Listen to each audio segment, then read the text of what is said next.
6월 4일 하늘에서 내리는 일용할 양식 하나님의 말씀은 신명기 34장 7절에서 12절까지 말씀입니다. 모세가 죽을 때 나이 120세였으나 그의 눈이 흐리지 아니하였고 기력이 쇠하지 아니하였더라.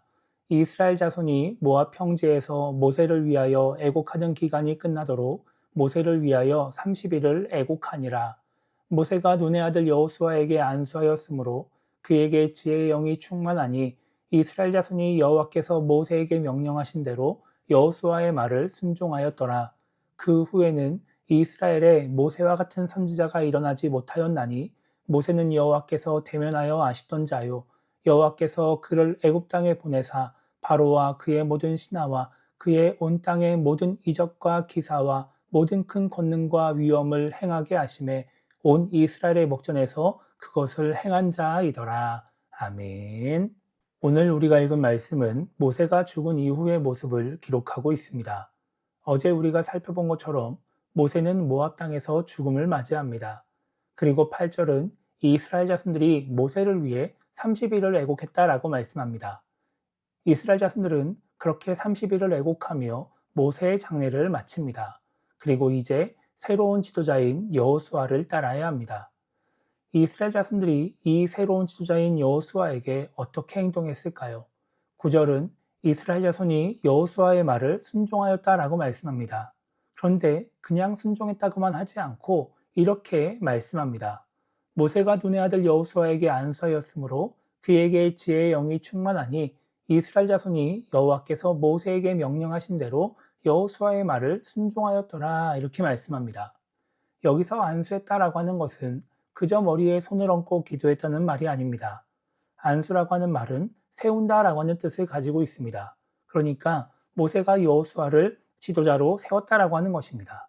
모세가 공식적으로 여호수아를 후계자로 임명했다라고 하는 것이죠. 이스라엘 자손들은 여호수아를 지도자로 세운 하나님의 권위와 모세의 권위를 인정하며 여호수아에게 순종합니다. 그리고 이스라엘 자손들은 하나님의 명령을 따라 여호수아에게 순종합니다. 민수기 27장에서 하나님은 모세에게 이스라엘 자손의 온 회중을 그에게 복종하게 하라고 말씀하십니다. 그래서 9절은 이스라엘 자손이 하나님께서 모세에게 명령하신 대로 여호수아의 말을 순종했다라고 말씀합니다. 하나님의 명령을 따라 하나님의 뜻을 따라 여호수아에게 순종한 것입니다. 그런데 여호수아는 이스라엘 자손들이 보기에 순종할 만큼 대단한 사람처럼 보이는 사람이 아니었습니다. 반면에 모세는 대단한 사람이었죠. 오늘 말씀을 보면 이스라엘 자손들은 모세를 위해 30일을 애곡합니다. 민수기 20장에서 아론이 죽었을 때에도 30일을 애곡했습니다. 그러니까 30일을 애곡한다라고 하는 것은 모세와 아론이 이스라엘 자손들이 보기에 중요한 사람, 위대한 사람이었다라고 하는 것입니다. 그리고 10절은 모세 이후에 모세와 같은 선지자가 일어나지 못했다고 말씀합니다.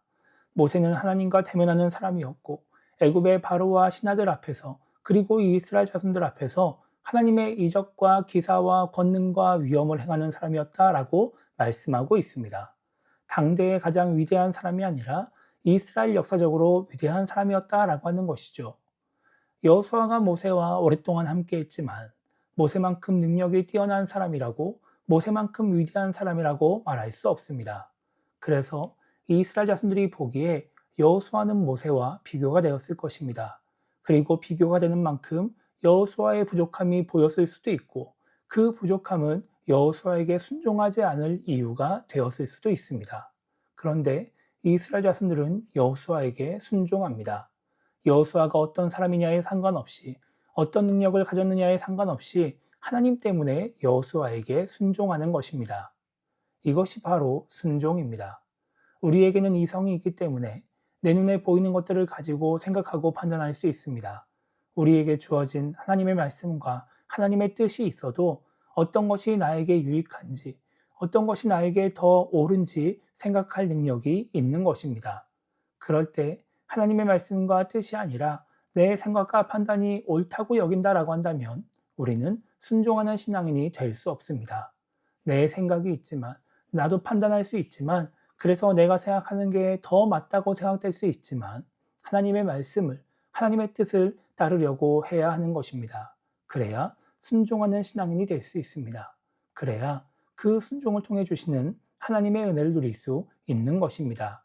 그래서 오늘 하루를 시작하며 우리가 이렇게 기도했으면 좋겠습니다. 내 생각과 판단을 따라서 하나님의 말씀과는 상관없이 내가 원하는 대로 살아가는 그런 신앙인 되지 않게 달라고 기도했으면 좋겠고요. 때로는 맞지 않는 것 같고 때로는 의심이 된다 할지라도 하나님의 말씀을 따라 하나님의 뜻을 따라 순종할 줄 아는 그런 신앙인이 되게 달라고 기도하며 오늘 하루를 시작했으면 좋겠습니다. 그렇게 우리 모두가 순종함으로써 순종을 통해 주어지는 하나님의 은혜를 누리며 살아가는 신앙인이 되기를 주님의 이름으로 축복합니다.